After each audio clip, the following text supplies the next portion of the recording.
Good morning, everyone. Have you ever laid awake at night, running every scenario through your head, trying to control the outcome of something that's completely out of your hands? Do you ever feel exhausted by the weight of having to figure everything out, fix everything, or always have the right answer? What would it feel like to just let go for a moment, and trust that maybe, just maybe, you're not meant to carry it all alone? Stop worrying and let God lead you isn't just a feel-good title, it's a radical invitation. It's a call to loosen your grip on certainty and lean into something deeper, wiser, and far more loving than the anxious narratives we build in our heads. Control is a beautiful lie. We live in a culture that glorifies control. Control your time, control your emotions, control your kids, your relationships, your body, your future, your image, everything. We've built a life system around the illusion that if we just plan well enough, work hard enough, and never let our guard down, nothing bad will happen. We believe that control is the path to peace, but here's the hard truth: control is a beautiful lie. It promises safety, but it delivers stress. It whispers, if you just do it right, everything will go right. But life doesn't work like that. We get the call we never wanted. The job disappears. The relationship breaks. The plan fails. And when it does, we're left not only with pain, but with shame, because we think we should have been able to stop it. I want to tell you something honest and maybe a little uncomfortable. You were never meant to control everything. That's not a flaw. That's a divine design. You weren't created to be your own God. You were created to walk with God. Letting go of control doesn't mean you give up responsibility. It means you release the impossible task of being the one who holds everything together. It means you start trusting that maybe you don't have to manipulate every outcome to be okay. It means stepping back just far enough to let God step in. When you stop trying to micromanage every detail of your life, something surprising happens. Your soul breathes again. Peace enters the cracks where pressure used to live, and that's when we start to see clearly. The things we thought we needed to control were never really ours to hold. So if you're tired of holding it all together, this might be your permission slip. You can stop worrying. You can let go. Let God lead you. You were never meant to be in control. You were meant to be in relationship. God doesn't need you to have it all figured out, let's be honest. How many of us live like we have to have the blueprint before we take the first step? Like we have to earn God's help by proving we're smart enough, strong enough, spiritual enough, put together enough. We think, when I finally fix this, when I stop struggling with that, when I'm more confident, more holy, more ready, then God can work with me. That's a myth. A heavy, soul-crushing myth. And here's the truth that sets us free. God doesn't need you to have it all figured out. You don't need to understand the entire journey to take the next faithful step. You don't need to be certain to move in obedience. You don't need to have perfect faith to be led by a perfect God. All throughout Scripture, God used people in process. Moses was insecure. Esther was scared. David was inconsistent. Peter was impulsive. None of them had it all figured out, but they were willing to show up, be honest, and follow. That's all God ever really asks. Will you trust me even when it's unclear? Will you take one small step with me even in your uncertainty? You see, worrying often comes from this pressure to have a perfect plan, but faith grows when we learn to be okay with not knowing and still saying yes. God leads us through uncertainty, not around it. If you're waiting to get it all together before you surrender, you'll wait forever. You don't have to be ready. You just have to be willing. So here's the invitation. Put down the pressure to be perfect. Lay aside the myth that you have to do more to be worthy, and simply let God meet you right here in the middle of the mess.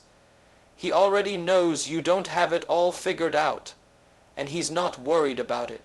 Worry is the brain's hustle to avoid vulnerability. Let's talk about worry. Not the kind that's fleeting, like wondering if you left the stove on, but the deep, chronic kind, the kind that loops in your head at 2 a.m. and makes you feel like, if you just think hard enough, you can prevent bad things from happening. That kind of worry is exhausting. It feels like responsibility, but it's really fear in disguise. Here's the hard, human truth. Worry is our brain's hustle to avoid vulnerability. When life feels unpredictable, worry steps in and says, if I obsess over this, I'll stay safe. I won't be caught off guard. I'll stay in control. But what's really happening is this. Worry is our attempt to numb the truth that we are not in control, and that vulnerability is part of being alive. We hate feeling vulnerable because it makes us feel exposed, weak, out of control. But guess what? Vulnerability is the exact space where trust is born. You can't fully let God lead you until you're honest about how scared, uncertain, and not in charge you really feel. Worry says, you have to figure it all out.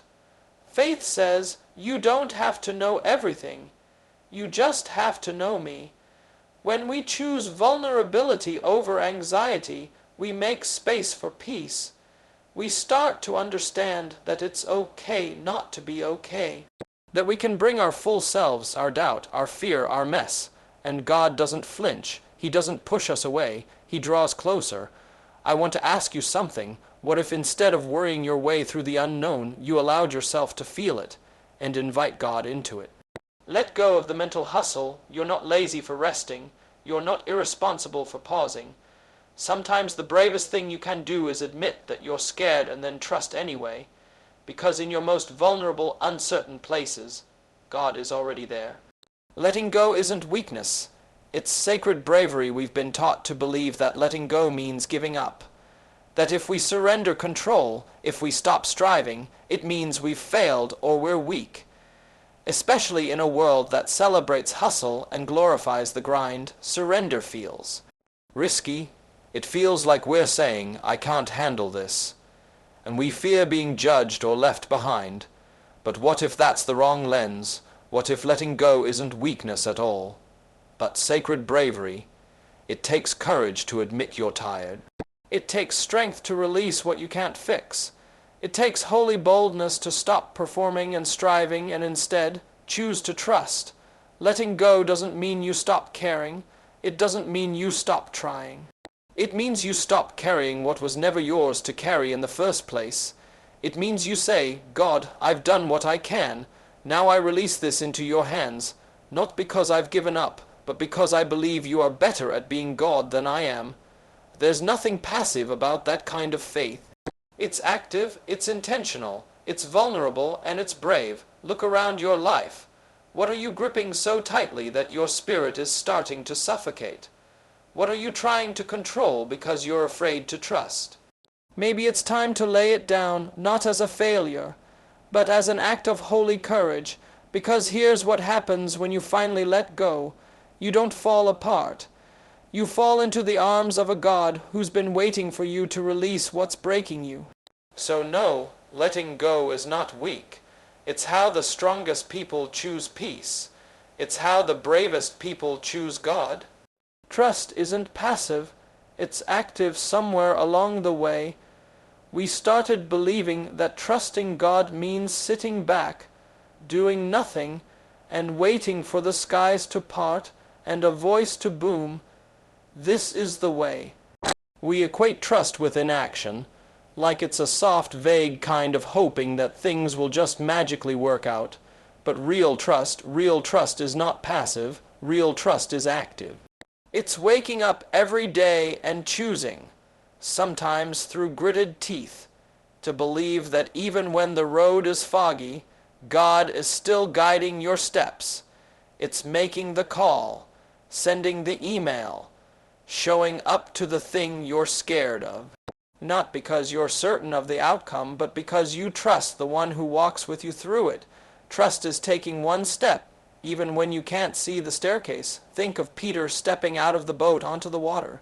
That wasn't passive. That was a wild, trembling act of trust.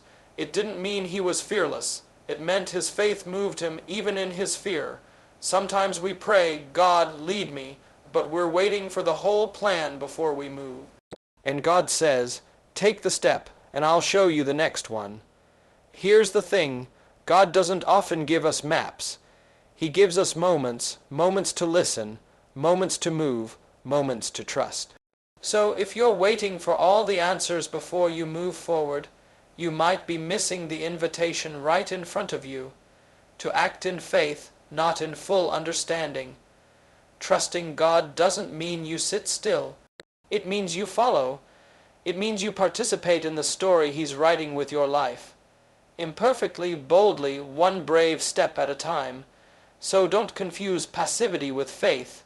Trust moves, trust risks, trust shows up. And God meets us there every single time. God leads through love, not fear. Let me ask you something personal. When you imagine God speaking to you, what tone does that voice have? Is it anxious, harsh, disappointed? Does it sound like you should know better, you should be stronger, you're failing again? If so, let me lovingly say this: that voice isn't God. That's fear wearing a religious mask. Because the real God, the God who leads, the God who loves, is not in the business of fear-based guidance. God doesn't lead with shame. God doesn't drive with guilt. God doesn't manipulate or pressure or intimidate. God leads through love, gentle, steady, patient, compassionate love. Yes, God will challenge you. Yes, He'll stretch you, but never to crush you, always to grow you, and always with love at the center. Fear pushes, love invites. Fear demands, love guides. Fear says, you better get it right or else. Love says, even when you get it wrong, I'm still here. When you're led by fear, life becomes about control and performance. When you're led by love, life becomes about freedom and grace.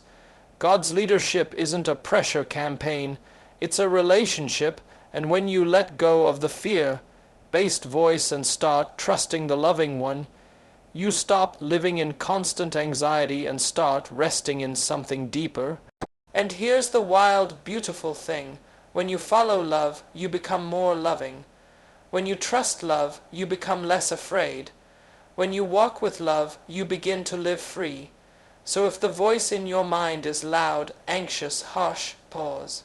That's not God. God is love, and love leads differently.